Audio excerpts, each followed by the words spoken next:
Have you ever had that feeling of deja vu? That nagging sensation that something strange is happening? I recently experienced a bizarre situation that I still can't explain. It all started a few weeks ago. I was preparing for a short getaway.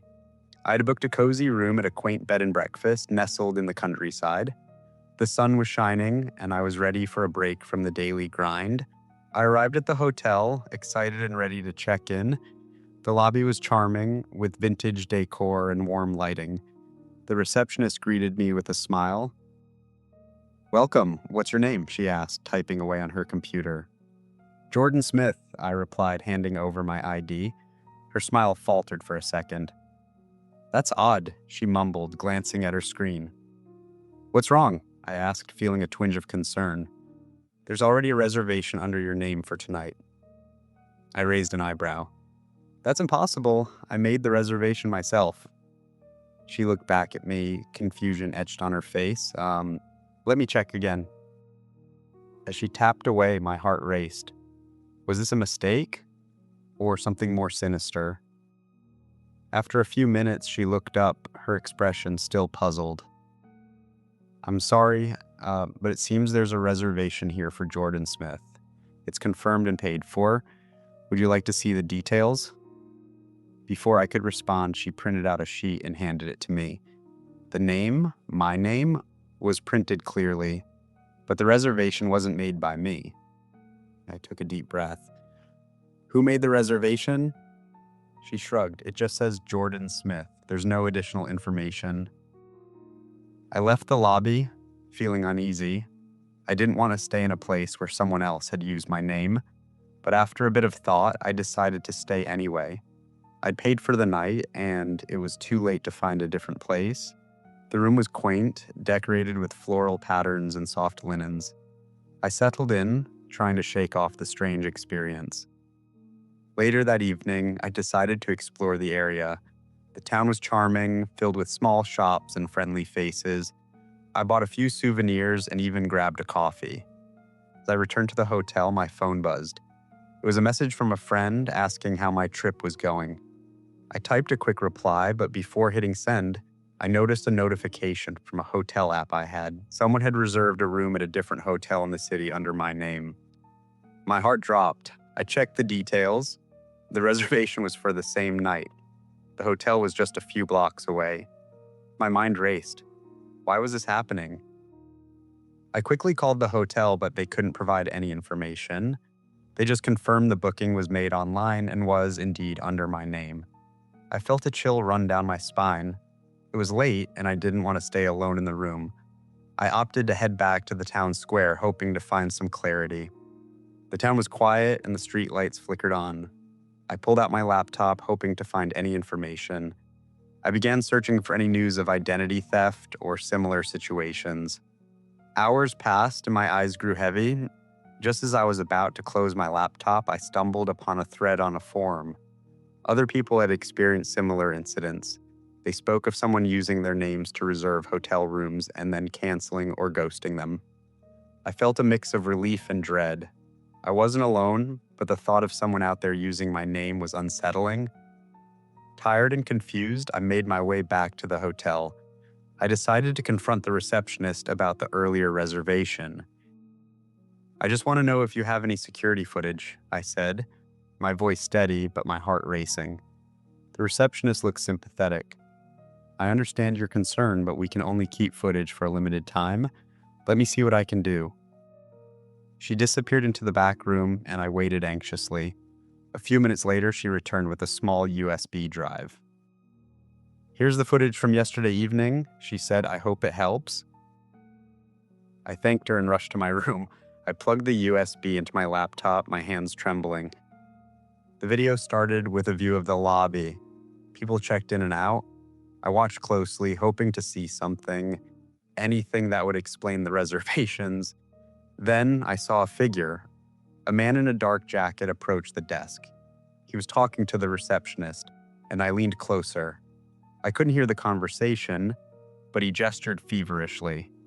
Suddenly, he turned slightly, and I caught a glimpse of his face. My stomach dropped. I recognized him. He was someone I had met a few years ago at a conference. We had exchanged pleasantries, but I hadn't thought much of it at the time. Why was he using my name? I paused the video and took a deep breath. I didn't have his contact information, but I remembered a mutual acquaintance. I quickly pulled out my phone and sent a message. "Do you know how to reach Derek?" I typed, my fingers shaking. The response came almost immediately. "Why? What's going on?" I hesitated before replying. "I think he's been reserving hotel rooms under my name." The reply was swift. "I'll reach out to him. This sounds serious." I waited anxiously for his response. Glancing back at the video, the man in the video finished his conversation and walked away. Minutes felt like hours. My phone buzzed again, pulling me from my thoughts. There was a message from my acquaintance. "Derek said he has no idea what you're talking about. He's been traveling abroad for a month." A wave of confusion washed over me. If Derek was out of the country, then who was the man in the video? My mind raced with possibilities. I needed to get to the bottom of this. I decided to go back to the front desk. I needed more answers. As I approached, I noticed the receptionist was no longer at her post. Instead, a different staff member stood behind the counter. I explained my situation again, feeling frustration bubbling up. "This is getting ridiculous," I said, trying to keep my voice calm. "Can you check if anyone else has made reservations under my name?" He looked flustered. "I can try, but I can't guarantee anything." As he typed away on the computer, I glanced around the lobby. My eyes scanned for anything unusual. That's when I saw him. The man from the video was sitting in a corner sipping a drink. He looked relaxed, completely unaware of my presence. I felt a surge of adrenaline. I had to confront him. "Excuse me," I called out, approaching him.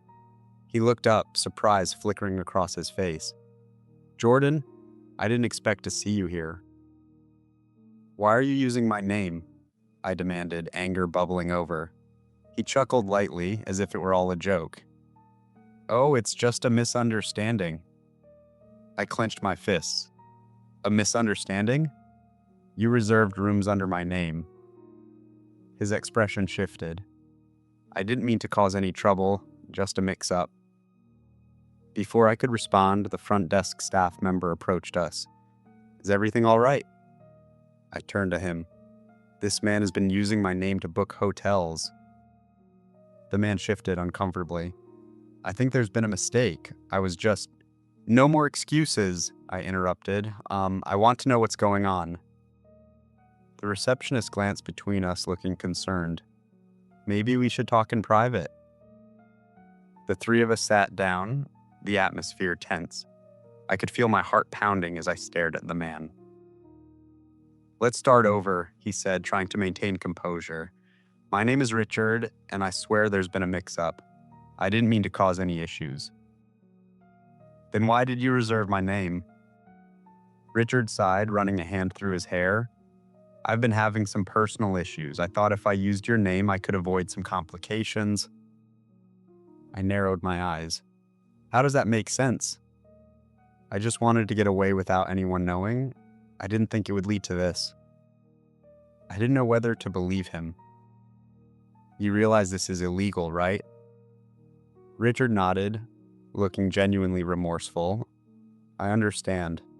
I'll cancel the reservations right now." As he pulled out his phone, I felt a mix of anger and sympathy. This wasn't just some random person. He was a man desperate to escape his problems. "Can you please stop using my name?" I said, my voice softer now. He looked up, sincerity in his eyes. "I promise, I'll fix this." After a tense few minutes, Richard canceled the reservations. I watched as he typed away, my heart still racing. Once it was done, I stood up. "I hope you find what you're looking for." Richard nodded, relief washing over his face. "Thank you for understanding." As I exited the hotel, the sun was rising. The air felt fresh, and I could finally breathe again. I didn't know what the future held for Richard, but at least I could leave this strange situation behind. That day, I drove home, reflecting on the bizarre turn of events. It felt surreal. like a story I would tell my friends over coffee. But it also taught me something important. Sometimes our names can carry more than just identity, they can hold stories, secrets, and even burdens. As I pulled into my driveway, I felt a sense of peace wash over me. I was just Jordan Smith, and I was ready to embrace whatever came next. Thank you for joining me on this strange journey. If you've ever experienced something similar, let me know in the comments. And remember, always keep an eye on your identity. You never know who might be out there using your name. The screen fades out with links to subscribe and watch more stories. Someone kept reserving my name at hotels. It started on a chilly October evening. I was scrolling through my phone, planning a weekend getaway. I had my sights set on a quaint little hotel by the coast, the kind with ocean views and a cozy fireplace. I could already taste the warm coffee and smell the salty air.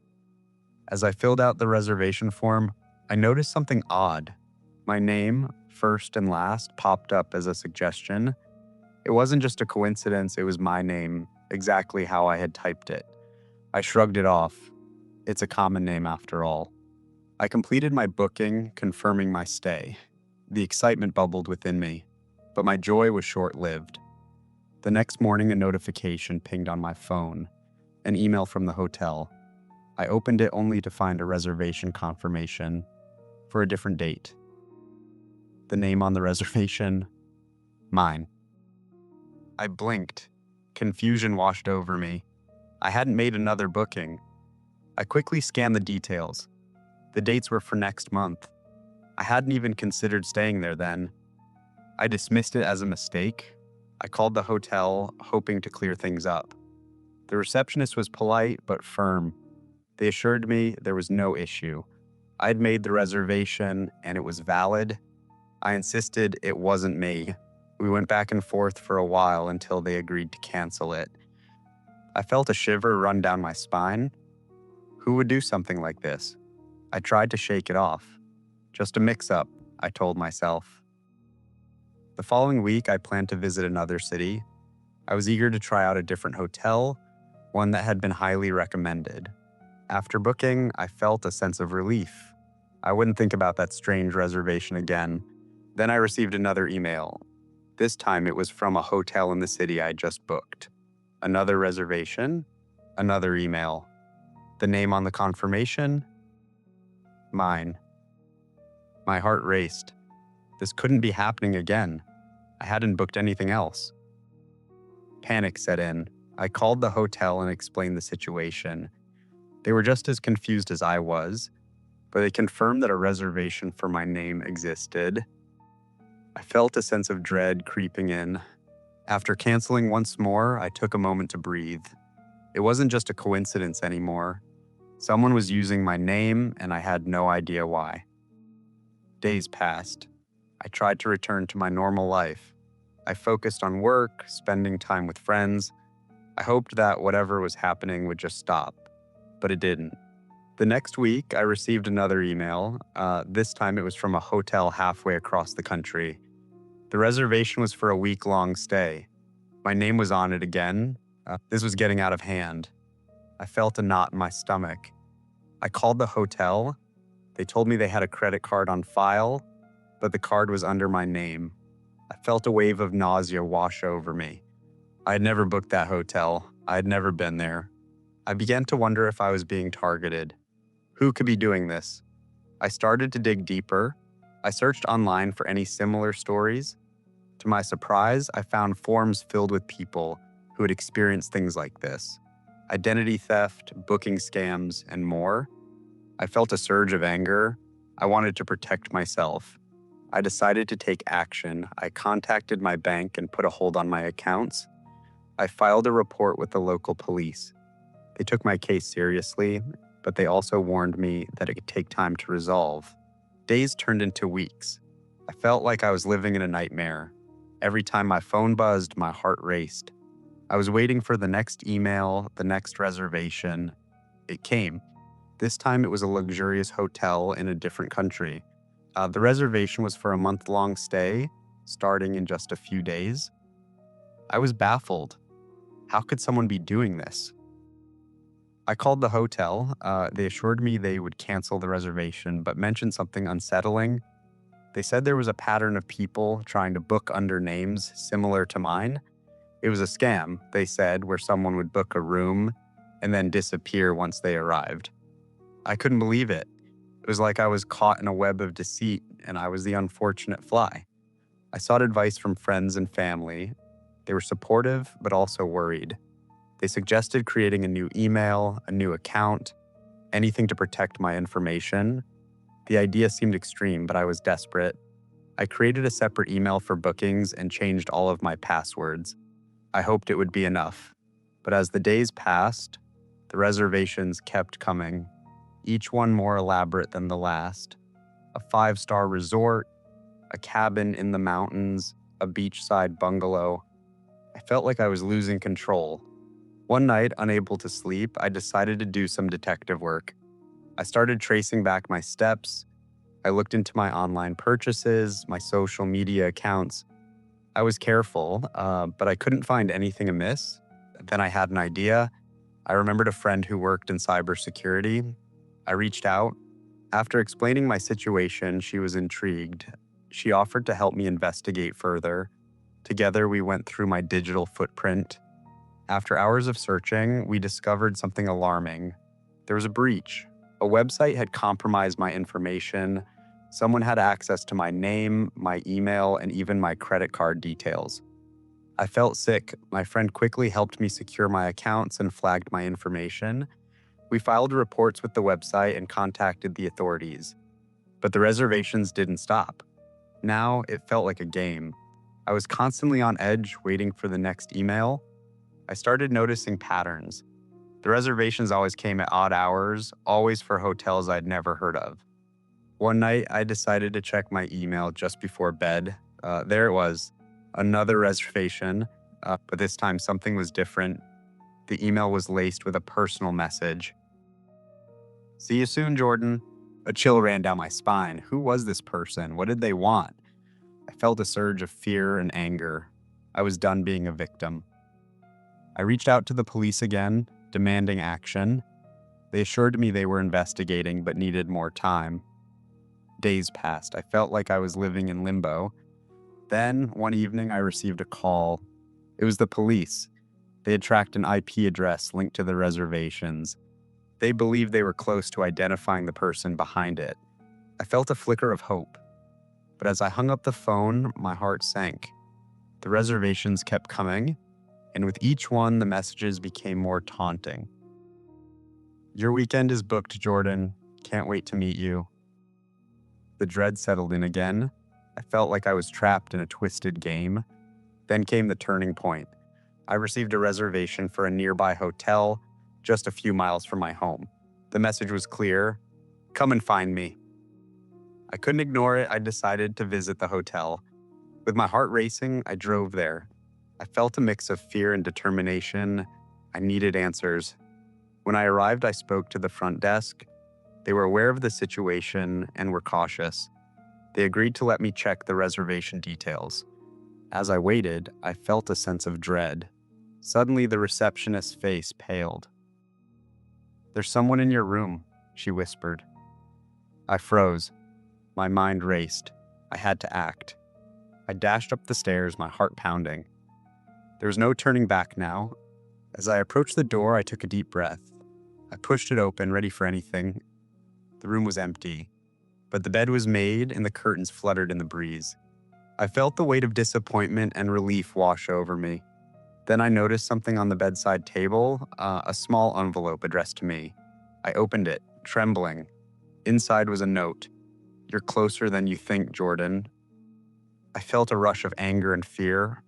Who was toying with me? I rushed back to the front desk, my mind racing. I needed to know who had checked in under my name. After a tense conversation, they revealed that the reservation had been made just hours prior. They had a name, but it was a fake. This was becoming a nightmare. I returned home feeling more lost than ever. My life had spiraled into chaos. I felt like I was being hunted. But I wasn't going to let this define me. I reached out to my friend in cybersecurity again. Together, we began to dig deeper. With her help, I created alerts for any new reservations under my name. I needed to stay one step ahead. The following weeks were a blur of tension and anticipation. I was on high alert, waiting for the next move. And then one day, I received a call. The police had a lead. They had tracked the IP address to a small town nearby. They were preparing to make an arrest. As I felt a surge of hope. As they moved in, I held my breath. Would this nightmare finally end? A few hours later, I received news. They had apprehended the suspect. My heart raced. I learned that it was someone who had been using my name to book hotels and evade authorities for petty crimes. They had targeted me because my name was common and easy to manipulate. Relief washed over me. Slowly, my life started to return to normal. The reservation stopped coming. The sense of closure was bittersweet. I felt a mix of anger and relief. As I stood on my porch one evening, looking out at the horizon, I realized I had overcome something significant. I had faced my fears, taken action, and refused to be a victim. And even though the memories lingered, I felt stronger now. I was ready for whatever came next. In the end, it wasn't just a story about someone reserving my name at hotels. It was a journey of resilience, a reminder of the power we all hold within ourselves to fight back against the unknown. And as I closed the chapter on that dark time, I knew I would never let fear dictate my life again.